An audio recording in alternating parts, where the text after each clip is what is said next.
gentlemen, welcome to the Right Choice Slate podcast. My name's Pete Tanner. Joining me today is John Corcoran. John Corcoran, you got a question that came in or someone made a comment to us? Pete, we went ahead and put out there that we wanted to hear from everybody. And so I've got several emails that we're going to get to, but on this one, here's what I'd like to read out to everybody. The CBA is written so badly and is open to abuse, particularly in terms of business travel requirements and staff travel, as is the entire compensation section. I have been ripped off and cheated out of my salary, allowances, and deadhead travel on countless occasions by the company interpreting, that was in quotes, the CBA in a matter which is unfair and unethical. This needs to change. The entire CBA needs to be written in plain English and not lawyer speak, intended to defraud and cheat the pilots out of their pay and allowances. For me, this is a huge issue. So there is a concern that one of our pilots has. Why don't you go ahead and start, and I'll add to it when you're done. Well, I couldn't agree more on that. I mean, exactly. We need a contract that's language is unambiguous, it's easy to understand, and everybody can read it. It is a contract. The language has to be clear, and everyone involved in this process needs to be able to read it and understand it. It's our contract, and it's extremely important we make it that way. You know, we sign these grievance settlements talking about pay and compensation, and I got an email the other day that had an old grievance in it, and I was reading it, and they write a sentence in the bottom. This is non-referable. You can't go back to this. It doesn't set precedence. Now, that means, basically the company gets all these speeding tickets and it's time to lose their license, but we go up, you know what? We really can't go back and refer to these old tickets that you got because they don't set a precedence. I think I would not sign it. I would not sign an arbitrary correction. Yeah, I would not sign an agreement, a settlement on a grievance that had that language in it. I wouldn't do it. And I think originally one of the previous administrations wouldn't do it either. They drew a line in the sand because you have to be able to set precedents when you settle these things. But I couldn't agree with that person more. There's so much gray area in there. We don't need gray areas. We need black and white in writing. This is the way it needs to be done. Okay, Your so thoughts? I'll add to that, Pete. When we have contract violations that occur, the standard solution is to grieve it. So whoever becomes grieved files the grievance through a steward. It goes through the grievance process, and then it gets adjudicated or it gets settled. And in the settlement agreement, it says that it's non-precedent setting, non-referable. It's effectively a non-disclosure agreement. It's as though it never occurred. And therefore, like you said earlier, it's like a violation that never happened. And if you continue to violate the contract, then the company could be guilty of a status quo violation. But when the grievance gets settled with non-precedent, non-referable, it's as though it never happened. So all it does is it just allows the same violation to occur over and over and over again, and it effectively makes our contract non-existent. So that's where, if we were to stop resolving grievances through that process, maybe we could actually stop the contract violation from ever happening. Yeah, I'm looking at the grievance right now, the settlement, and they agreed to pay 12 hours of pay on a non-precedent, non-referable basis. That tells you right there that they write that in. And so what good does that do you if you're not setting some kind of precedence? And if you're not able to go back and refer to all these grievances when you get to an arbitrator and say, look at all this stuff that we've got here. And this is all these pay violations. And this is all the travel violations. This is all the hotel violations. We've got to start documenting this stuff. It's the only way we're going to be able to get changes done if we end up in front of an arbitrator. And it's a way we can take to the company and say, hey, Mr. Steen, check this out. You're violating your contract. Do you get to do that with Etihad or Emirates or Qantas or any of your other customers? Do you get to just violate your contract whenever you want? And I bet there's some pretty hefty penalties in there for them violating the contracts that they have with the airlines. But it seems to me like the contract with the pilots, they don't really they don't really care about that too much. And I think it's time we raise their awareness to that. Okay. Now, referring back to this pilot's email, he states, "I would like to vote for change, and if we could make our objectives clear, I would gladly vote for you."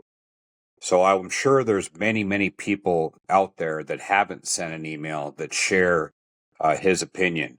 So, as far as our objectives to actually facilitate some change from what's going on right now, why don't you share a couple things? Well, I already have, but again, besides pay and enhancements, compensation enhancement, my big ticket item for me and what I believe that we need to work on is work rules. We have to have clear, unambiguous work rules that pay you. The, that's where the money's at. The game is we need work rules, better work rules, not what we currently have. And then when we do get into the language of the CBA, again, like I said, it needs to be clear. So our goal is to get in there and to first of all get professional help to help the negotiating committee to go ahead and canvass the pilot group, get all of their written demands, and move forward from there. So yeah, those are just some of the objectives. Obviously, we're in power. We've talked about it before. We've talked about making sure the committees are capable of doing their jobs and they have the appropriate funding. We want to make sure you have staffing at the local that's there and available for you to take phone calls, to document grievances, to make sure they're filing the paperwork on grievances, to follow up with you and to make sure you know what's going on. The individual pilot is getting updated. All these things are important, but we can't make these changes until we're in office. And it's going to take a lot of work. It's not going to happen overnight. We're going to do the best we can to make it happen as quickly as we can. But again, we're going to need all the help we can get. And that's where the committees and the stewards come in because we're going to be leaning heavy on them to get the job done. Right now, it's top heavy. We want this to work from the bottom up. I agree. Here's something else that I'm going to comment on, but I'm going to first read what was written. The hijacking of our bonus money must also cease immediately. The way I interpret that sentence is the dues that are collected, the 1.56% from the bonus checks. So I completely understand that our local needs to have revenue to be able to fund and operate everything that we've been talking about.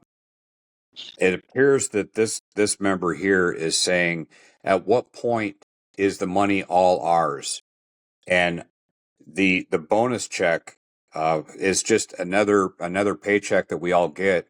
And do we really need to be do we need to be attaching dues money to that amount as well? So I know that in the bylaws, it gives the executive board the opportunity to make policy on how the dues are collected. So I believe that through reading our current set of bylaws, that you would have the ability as the president of the executive board to not collect dues on the bonus checks. And I think that there's a definite need for that. And this member, as well as members that I've talked to on the line, have said the same thing. What is your opinion on that? Yeah, Roland, with your interpretation of that and talking about union dues, I would say that there's two sets well, first of all, I agree with what you're saying as far as the 1.5% coming out of all compensation. That was in the bylaws.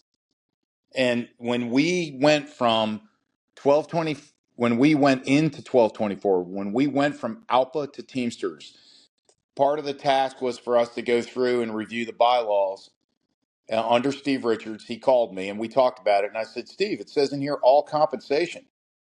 I mean, ALPA doesn't do that. Why are we doing it? Well, it's just the way the Teamsters do business. Well, that's not necessarily correct. I mean, if you look in the Constitution, it talks about some of the dues coming off the airline pilot division pilots. But at the end of the day, I think you're correct. We can change that. We should also try to work something out with Teamsters to not take dues money out of new hires. If they don't have complete and full representation under for the first 12 months of their employment here and they're at-will employees, we should not take union dues out of their pocket. And that's just the way I feel about it. And I agree with you. If in fact he's talking about hijacking union dues that way, or whether he's talking about that they take, or correction, the bonus check, or whether he's talking about the fact that they knock 50 mil off the bonuses before they even get to it, 50 mil off the numbers. And it could be that too. So I wasn't quite sure where he was going with that statement. But I agree about the union dues. It needs to be adjusted. And it can be. And it should be. Yeah, I agree. Well, this falls under the category of communication, and your negotiating committee being made up of rank and file members, which is a long way of saying pilots that are going to be under the terms and conditions of the contract. What better way to give the negotiator input on what to be negotiating for? It has to come from people that actually fly under the CBA. And right now, the negotiating committee is made up of executive board members, and the executive board members either don't fly at all or fly very little. And so by properly seating a negotiating committee of line pilots, that would ensure that the negotiator has all of the pertinent information to be sure the work rules were crafted to suit everybody's needs. Yeah, I would agree with that, John. Also, people need to understand when we talk about our goals and things we would like to achieve and what we'd like to get in the contract, well, that's just simply our opinion. You know, this is about the pilots. You're supposed to provide your written demands to us, and we act on those written demands. That's the process. And we take those written demands, we take them to the negotiating committee. The negotiating committee works with their professional negotiator, and they take that to the company and they get us a better contract. That's what they're supposed to do. And that's how the process is supposed to work. So again, it's not the world according to the Right Choice slate or anyone on it. We only stay within the boundaries of our Constitution and our bylaws. We work within those things, and then what we do is we get the funding out to the committees and out to the stewards so they can gather the information, file the grievances, gather all that together along with your demands, take that to the negotiating committee, and move forward from there. That's the process, and that's what we plan on doing. And that's why you shouldn't have most of the members on the negotiating committee being e-board members.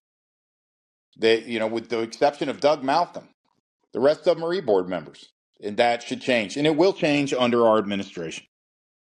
Any Okay, thoughts on well, that? listen, I at this point I need to get going. So, is there any last words? If not, then let's just sign off. No, vote for the Right Choice slate. We'll get in there and we'll do our job. We'll do it the way it's Okay. supposed to be run.